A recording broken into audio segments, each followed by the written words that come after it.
everybody! So I'm sure you can tell by the title of this video, I was in the hospital again.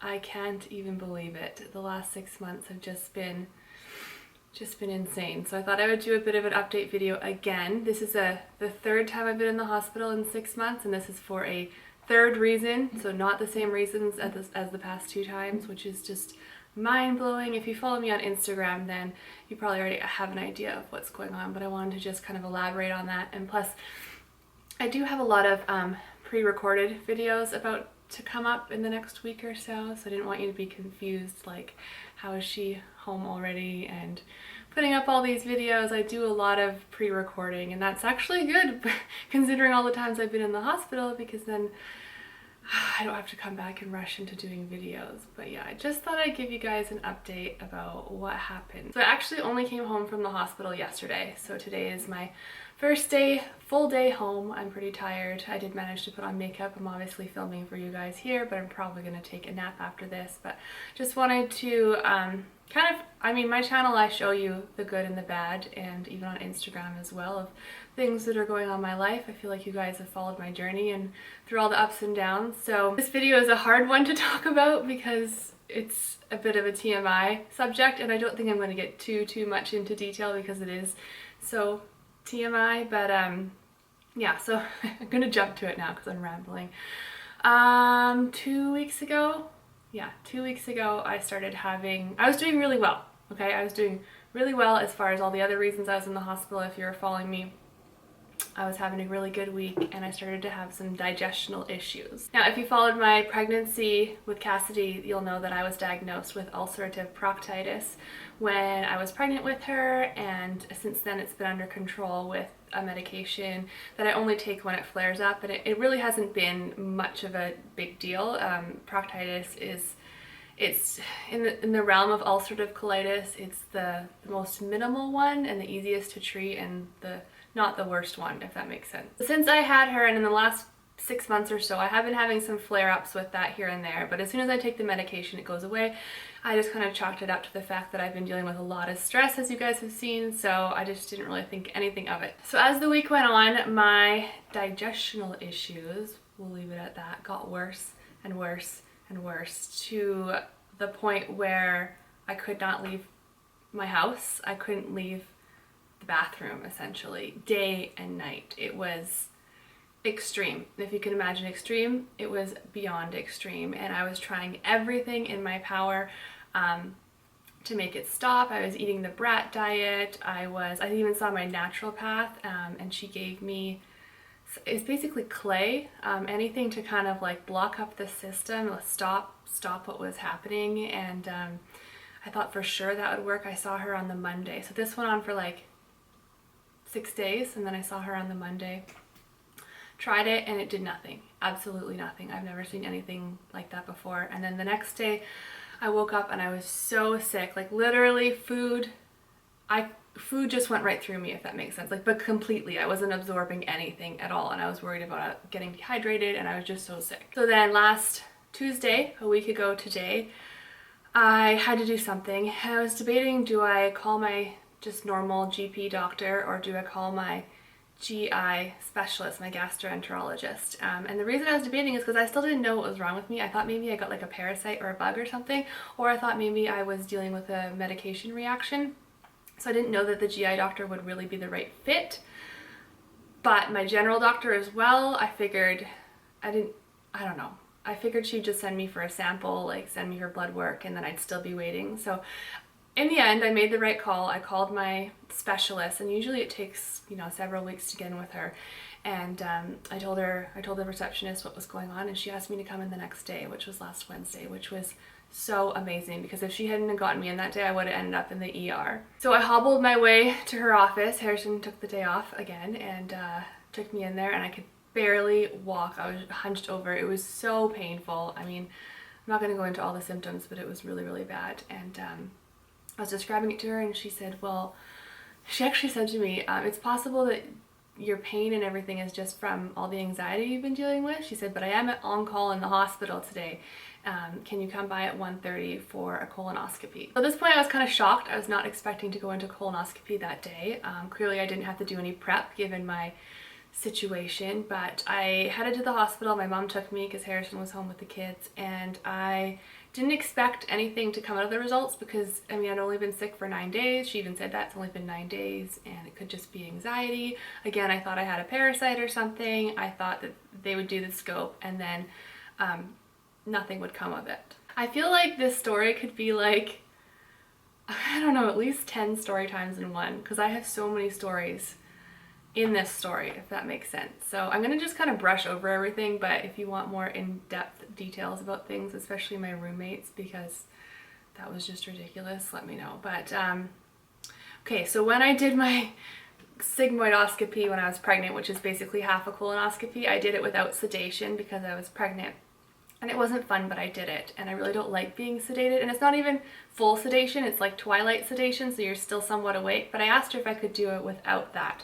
And she said no, she wouldn't do it. So when we got in the room, I said, can you just give me half the medication so I can like get used to the sensation, and I give you full rights to like put the rest in if I'm freaking out. And so she agreed to that, and she put in the medication, and I got like really high basically, but I could still see. And then all I remember is her starting and me just screaming and her saying put in the rest, and that was that. And then I don't remember what else. I don't think I passed out, but clearly it put me out somehow. And then they wheeled me out, and I just remember my mom standing there and the doctor saying that she has full ulcerative colitis now. So before I just had proctitis, which is just like the end of your colon, and now my entire colon is completely ulcered and inflamed and really bad, basically like a bad case of ulcerative colitis, and that they were going to have to keep me in the hospital for a minimum of 5 days. So I was shocked. My mom called my husband.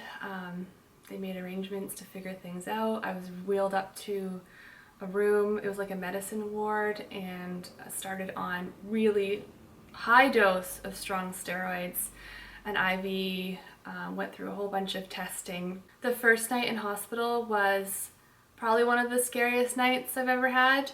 I don't want to say ever had, but it was a very traumatic night, and again, that's something I can make a whole other story time on. I was in a room with 3 other people, so it was a 4-person room, and they all kind of had, they were all elderly slash mental health slash,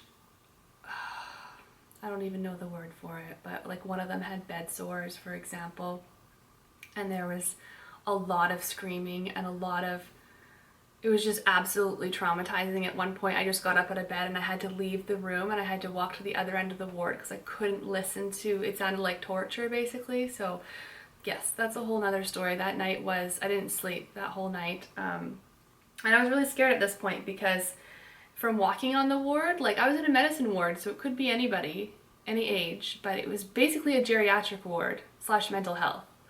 So there was nobody even close to my age there. There was nobody dealing with anything similar to me that I could see, so it was just a scary night. But thankfully the next day, after pleading with like multiple nurses that I could not stay in that room because it was just so awful, I found out that somebody else on the ward was also complaining about their roommate, and they only had a 2-person room.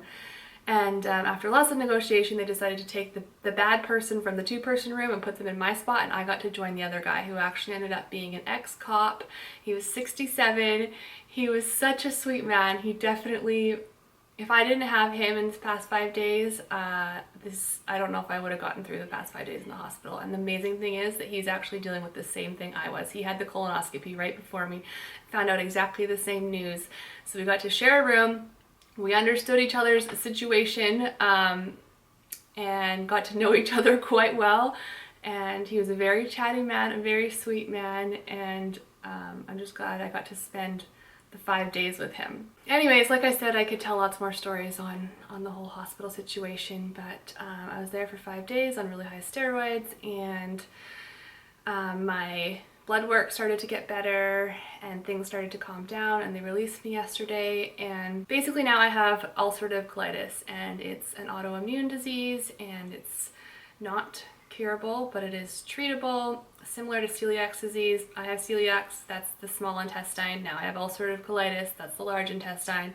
My intestines are just messed up, but it is what it is. Probably the scariest thing is that I'm only 31 and my risk for colon cancer is extremely high now because I have both of those, and I also have a family history of colon cancer, so I know I'm going to be monitored very closely, and I know the potential for a colostomy bag, if you don't know what that is, you can look it up, is probably greater than most people in the general public. So I mean, I'm glad I didn't have to go down that route now. It was a possibility if they couldn't stop the inflammation and bleeding and whatnot that they would have had to go down that route, but I'm just thankful that the meds worked up until this point. So as far as like continued treatment, today is my first day home and I'm on a really high dose of prednisone. If you don't know what that is, it's awful steroid. I was on it 10 years ago for like a random rash, and if you know what prednisone is, it's not a fun one, and I'm on an extremely high dose, and it's going to wean down over the course of 2 months. But it is what it is, and it's helping me, so that's the plan. I have to go see my specialist at some point in the next week or so to figure out the next plan, because apparently this is not the end with ulcerative colitis. Apparently you have to go on an IV transfusion drug every 8 weeks, I believe. I have the option between Remicade and Entyvio. If you guys have any info on this, if you have ulcerative colitis or know of somebody who does, please let me know. I'm very anxious to just talk to her about, they both have side effects and they both have risks, and just trying to figure out what's the best situation for me and if it is absolutely necessary. She made it sound like it was, but I just, as you guys know, I try and avoid drugs at all costs if possible. So yeah, that's, I mean, kind of the update. I just wanted to say a big thank you to all those of you who have been supporting me. I know I've only been posting on Instagram, but it was just easier while I was in the hospital. I really hope that this is the end of health concerns for me this year. 2016 has been a brutal year, starting with vertigo and vestibular disorder to panic to ulcerative colitis now. They say big things happen in threes, or bad things happen in threes, so let's knock on wood and just hope that I can just get healthy from here. I'm going to be diving into my diet a lot more. I mean, I know I can't eat gluten, but I'm curious if anything else is causing an inflammatory response in my body.